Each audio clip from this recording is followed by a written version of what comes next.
por estos días el temporal ha puesto en la palestra varios temas que tienen que ver precisamente con el estado de nuestros territorios o de nuestros terrenos. Se ha oído hablar de la activación, por ejemplo, de quebradas. ¿A qué nos referimos? Vamos a conversar con un especialista, Marcelo Caberlotti, ingeniero de geomensura, director del Departamento de Ingeniería Geoespacial y Ambiental de la Facultad de Ingeniería de la Universidad de Santiago de Chile. Bienvenido. Buenas tardes, ¿cómo están? Muy bien, Marcelo, gracias por estar con nosotros en esta mañana para hablar acerca de lo que ha ocurrido en las últimas horas con este sistema frontal. Partíamos nosotros revisando un reporte desde Coquimbo, donde veíamos que se quebró. Decían, la quebrada, se activó la quebrada y el cauce parece natural de un río que iba seco prácticamente, se recuperó, lo retomó, pero eso implicó que se llevó todo a su paso. Veíamos vehículos que quedaron ahí, entre otras cosas, sedimentos, roca. Para que tú, por favor, nos expliques qué significa esto de activación de quebrada. Sí, básicamente es cuando una quebrada que lleva muy poca agua o agua inexistente, por la lluvia empieza a generar un caudal que empieza a arrastrar flujos significativos de agua, sedimento, a consecuencia de las precipitaciones que se están viviendo actuales.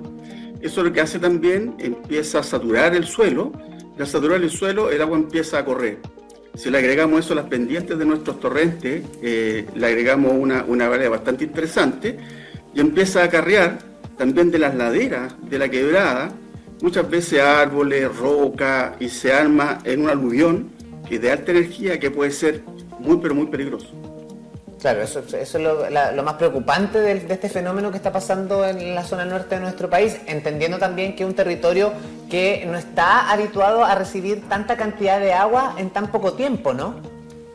Así es. Lo bueno que ahora tenemos una institución que es Senapred, que es una institución que puede coordinar con otras instituciones como ministerios, municipalidades, Fuerzas Armadas, y la tecnología ha permitido el poder saber en qué periodo la probabilidad de lluvias es más alta y en qué tiempo. Y por lo tanto, yo creo que se han activado las alertas como corresponden, pero claramente las lluvias que ha caído en el norte son lluvias entre los 200 y los 300 milímetros, son bastante grandes y obviamente inesperadas para una zona como esa y poco preparada. Marcelo, preguntarte también acerca de qué es lo que influye, cuáles son los fenómenos climatológicos que tienen que juntarse para que esto ocurra. Está la lluvia, por una parte, pero entiendo también está la isoterma cero. Si tú nos puedes explicar qué es este factor y cómo está en este momento, si es parte de lo que estamos viendo o no. Claro, mira, la isoterma cero es una variable que hay que estar constantemente monitoreando, porque es donde nieva. Si esa isoterma sube, la nieve se transforma en agua, al transformarse en agua, empieza obviamente a acarrear mayor volumen de torrente, ese río, esa quebrada, provocando obviamente una saturación de la quebrada y provocando estragos muy, muy complejos.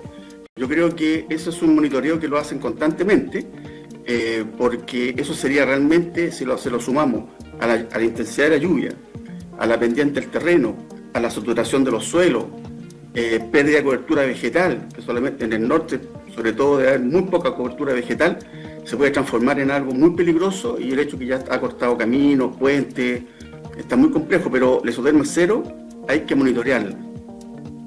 Marcelo, ¿qué tan importante tener identificado los lugares donde está o existen mayor quebradas? Considerando que muchas veces las personas construyen y por años han vivido en un lugar que ha estado muy seco, pero que es un peligro latente, que frente a una situación como la que hemos estado viviendo con este fuerte temporal, termina cediendo el terreno. Mira, ahí entramos a lo que se llama planificación territorial. Lamentablemente hay poca planificación territorial. Los cauces, los ríos en todo Chile y en el mundo buscan sus brazos normales cuando tuvieron mucha agua en su periodo de mayor, digamos, abundancia de lluvia, y por lo tanto construir o hacer edificaciones cerca de los lechos de río o los bordes de río es muy pero muy peligroso para la población. Lamentablemente muchas veces nos hemos dado cuenta que hay construcciones que están en el lecho del río. Claro, el río hace 40 años no ha pasado por ahí, pero en algún momento el río vuelve a su cauce natural y puede generar estragos fatales de vida humana, que es lo que obviamente queremos evitar. Pero la planificación urbana es fundamental. Hay que planificar bien dónde debemos construir nuestras poblaciones, nuestros policlínicos, los colegios, las municipalidades, etcétera, etcétera, y no buscar, digamos, el mejor acomodo, porque pueden haber catástrofes humanas bastante importantes. Y ahí eso es bien importante lo que tú estás diciendo, porque hay comunidades, y estoy pensando en Petorca particularmente, que está en la región de Valparaíso. Petorca, el año 2022, nosotros vimos lluvias bastante intensas en la zona norte, y fue impactante la cantidad de registros y cómo las familias celebraban que el río Petorca volvía al cauce que tuvo alguna vez. Petorca, este lugar donde es muy conocido por las paltas, por la plantación de paltas y el tema de la sequía y lo que eso provoca. Muchos apuntan a esa plantación en particular, otros al proceso de desertificación que lamentablemente está viviendo nuestro país en general, en fin. Pero el punto es que años y años de sequía han sido la marca de este lugar. Ahora está pasando un poco lo mismo. Volvemos a tener un caudal súper grande en el río Petorca, en la región de Valparaíso. Y algo que podríamos decir, oye, qué bueno que está pasando, pero por otra parte, como tú señalas, hay territorios que han pasado décadas, sin ver sus ríos como lo estamos viendo ahora con este sistema frontal. Ante eso, ¿cuáles son los riesgos? Porque aquí, ojalá fuera, oye, el río recupera su cauce, nomás que bonito. No, el tema está que esto viene arrastrando sedimentos desde la cordillera. Y ahí cambia también el panorama, entiendo, ¿no? Claro, entre más material arrastre el río o la quebrada, más peligroso es. Y, por ejemplo, hay un caso en la región metropolitana, en Talagante, que en el año 22 hicimos un trabajo de título con alumnos de Geomensura, donde hicimos una modelación. Este asentamiento se empezó a instaurar o a crecer de manera irregular en el lecho del río. Y bueno, ayer se inundó todo. Y eso nosotros en el año 22 se lo comunicamos a las autoridades, presentamos para que tomaran medidas. Pero a veces el tema de falta de vivienda, el tema político, también empieza un poco a entorpecer lo que es la ingeniería o la parte más técnica, donde debiese construirse y donde no debiese construirse. Lo otro que tú dices es súper importante. Cuando crecen estos ríos, el agua la podíamos almacenar, tener algún proyecto de guardar el agua, pero el agua escurre, se va al mar, que también es un ciclo bastante interesante. Las napas se vuelven a llenar, pero hay que tener un control de todo eso. Sí, y Marcelo, es que a propósito de la mención que haces tú de la política, porque aquí esto es fundamental, o sea, la decisión que se tomen y las políticas públicas que se apliquen son determinantes para ver cómo resiste un territorio un sistema frontal como el que estamos viendo ahora. Cuando escuchamos a veces que la autoridad habla de que el agua de los ríos se pierde porque llega al mar, entendiendo que es el ciclo natural del agua y tú lo estás mencionando ahora. Cuando escuchamos a nuestras autoridades decir que no se pueden parar proyectos habitacionales por un par de ranitas o ratoncitos, o cuando escuchamos hablar a nuestro presidente respecto de los humedales y decir que un campo es húmedo, entonces eso sería un humedal. Aquí, más allá de apuntar con el dedo, en este caso, a la administración del presidente actual, me estoy refiriendo a la preocupación evidente que puede existir de, oye, pero ¿qué tanto conocen el comportamiento del territorio o la configuración del mismo? ¿Y qué tanto lo van a tomar en consideración al momento de tomar decisiones que pueden arriesgar eventualmente la vida de las personas? Mira, habiendo tanto profesional, ingenieros de otras áreas muy capacitados para hacer consultas, están las universidades estatales, para que el Estado también se pueda, digamos, apoyar con nosotros, a veces se toman decisiones bien especiales. Ahora, esto tiene que ser un equilibrio entre el medio ambiente y también el desarrollo que el país requiere. Pero tiene que ser un equilibrio consensuado, ¿ya? Los trabajos de minería generan trabajos, generan dinero para las arcas fiscales, para supuestamente hacer cosas sociales, etcétera, etcétera.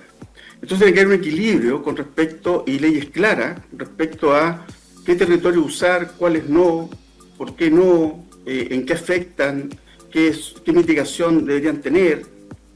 Todas estas cosas que son preguntas básicas, a veces nos encontramos con que a lo mejor no se han consultado a las personas competentes o las unidades competentes para que efectivamente se realice una planificación urbana de buena calidad que evite este tipo de catástrofe. Es que eso pasa, Marcelo, y no solamente en esta materia, pasa en muchas materias que en términos políticos, muchas veces a la hora de implementar una ley, de elaborar un proyecto, no se involucran a las personas idóneas, a las personas que realmente conocen cómo funciona una determinada materia. Me quería centrar, porque teniendo el historial históricamente, valga la redundancia, de todo lo que ha pasado a lo largo del transcurso de los años en nuestro país, entendiendo el territorio que tenemos, que es esta franja de tierra larga y ancha, y que de alguna forma, de angosta, perdón, que de alguna forma también cambia mucho de una región a otra. O sea, tenemos casi todos los tipos de clima, todos los tipos de terreno, etcétera, etcétera, a lo largo de nuestro país. Entonces, llama mucho la atención que finalmente se desconozca cómo se puede comportar un determinado territorio. Ahí mi pregunta, quería centrarme, ¿es posible prevenir este tipo de, no sé, que una quebrada tome su caudal normal a través con la lluvia? ¿O hay señales previas que yo diga, sabes qué, estoy viviendo en un lugar que efectivamente es peligroso? Primero, lo que se puede hacer es mitigar, porque la naturaleza a veces nos pone en jaque. Podemos hacer buena infraestructura ingenieriles y la naturaleza se puede llevar por delante esa infraestructura. Pero sí hay que mantener los cauces limpios, bien encauzados, valga la redundancia. Y claro, o sea, yo cuando compro una propiedad, cuando compro un terreno, cuando compro una casa, lo primero que debes hacer el comprador es revisar en qué zona se encuentra. Si es cercana a un río, claramente va a tener dificultades. Si está al lado del río, la probabilidad que se lleve la casa al río es gigantesca. Hay que ver el tipo de suelo. Y ahí debe ser un acompañamiento de algún profesional que le indique a estos compradores o a los loteadores, porque hay muchos que compran terrenos, los lotean y los venden después, que efectivamente ahí no se puede construir. Y ahí entramos los planos reguladores que tienen todas las comunas, que deben estar actualizados con, obviamente, todos estos fenómenos que están volviendo a ser bastante fuertes, donde no se debía permitir o erradicar, si que ya hay algunas poblaciones, erradicar esos sectores, sobre todo por el tema de la vida humana, que es lo que más a uno lo acongoja. Por supuesto, cuántas personas que hoy día están aisladas producto del crecimiento de los caudales, personas que de verdad escuchamos algunos registros audiovisuales, Marcelo, de tanta desesperación, de pedir auxilio, pedir ayuda, por favor, necesito ir a buscar a mi familia, y por las cosas que si bien se pueden recuperar, es el esfuerzo también de toda una vida. Dicho eso, Marcelo, preguntarte cuáles crees que son los errores que hemos cometido en términos de planificación urbana hasta el momento en Chile, o cómo podríamos empezar a subsanarlos de ahora en adelante. Y te pregunto también por nuestra zona. Aquí tuvimos marejadas muy fuertes en la zona costera, viviendas que están literalmente al lado de donde rompe la ola y que se destruyeron por completo en ese contexto aquí en algunas comunas. Lo que hay que invertir es en mapas de riesgo.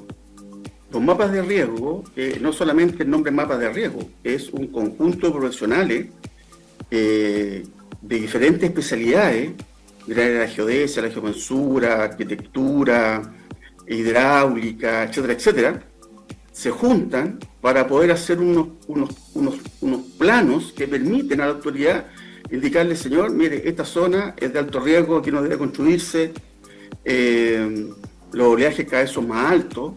En algunos sectores la cota donde está la construcción es más baja que la cota cero y claramente con cualquier oleaje se va a entrar el mar y encontramos a veces postas, colegios en esa zona y por lo tanto creo que hay que ponerse un poquito más serio. Ahora, esto de la seriedad tiene que ver también, va asociado un poco a la inversión, porque todas estas cosas tienen que tener inversión. Pero qué mejor invertir en que no se mueran nuestros compatriotas. Yo creo que es una inversión bastante importante, pero ahí después vienen las decisiones políticas, que ahí empezamos a tener complejidades. Muchas de estos villorrios o de estos asentamientos se hacen a través de tomas. Y a poco andar, la toma tiene luz, la toma tiene, hasta le dan agua, y están puestas en unos sectores que no debiesen estar. Entonces, es ahí donde tenemos que ser un poquito más fríos y poner un poquito más serio e indicar, ¿saben qué? En realidad, mira, en esta zona, lamentablemente, señora, comunidades, ustedes van a tener que salir porque corren riesgo de muerte. Si eso es, puede que no pase en 10 años, en 5 años, pero puede que pase. Y como te digo, o sea, yo puedo hacer muchas acciones preventivas, pero la naturaleza a veces viene con tanta fuerza que se puede llevar todo igual y vuelve a su cauce absolutamente normal. Y por diferentes fenómenos, porque consideremos que, no sé, acá sin ir más lejos, en el verano vivimos los incendios forestales en la comuna de Penco, que incluso donde las viviendas uno se cuestionaba después, porque, o sea, del día 2, no sé, día 3, las personas empezaron a limpiar su sitio, a retirar los escombros y a volver a construir, en realidad. Y ahí el estudio de suelo, ¿qué pasa en estos casos también? Que me imagino que también es un peligro inminente. Claramente, porque si esa zona tiene pendiente y el fuego arrasó la vegetación que había, a la primera lluvia toda la capa vegetal escurre y por lo tanto el terreno se pone muy permeable y empieza a filtrar el agua, a correr el agua y puede provocar problemas mayores. Y ahí es donde está la fortaleza del legislador o de los legisladores en general, porque no solamente el presidente de la República, hay una Cámara de Diputados, una Cámara de Senadores, están los alcaldes, hay una gran estructura política que debiese estar muy en sintonía con lo que estamos conversando para que no veamos sufrir a esta gente. Por supuesto, Marcelo. Mira, antes de continuar con la conversación, me gustaría pedirte que nos cuentes de qué se trata la geomensura. La has mencionado en varias oportunidades, nosotros te presentamos también como un especialista en la materia.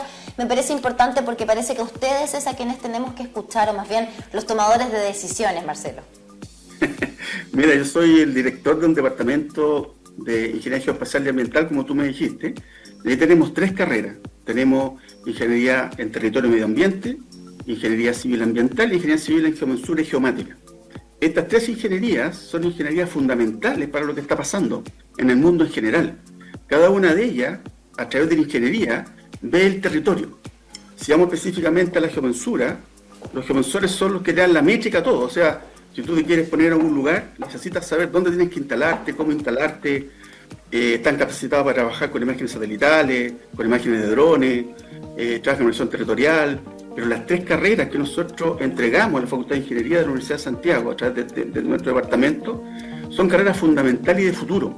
Tiene una gran demanda, ya los alumnos por lo menos están mirando, están ingresando, yo creo que en abundancia a las carreras.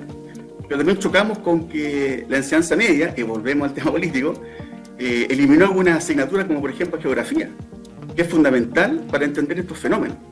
Entonces, se habla de mejorar la educación pública y en realidad al parecer la estamos empeorando y son carreras que se ven como poco conocidas, pero Geomensura ya lleva 50 años, 60 años en el mercado.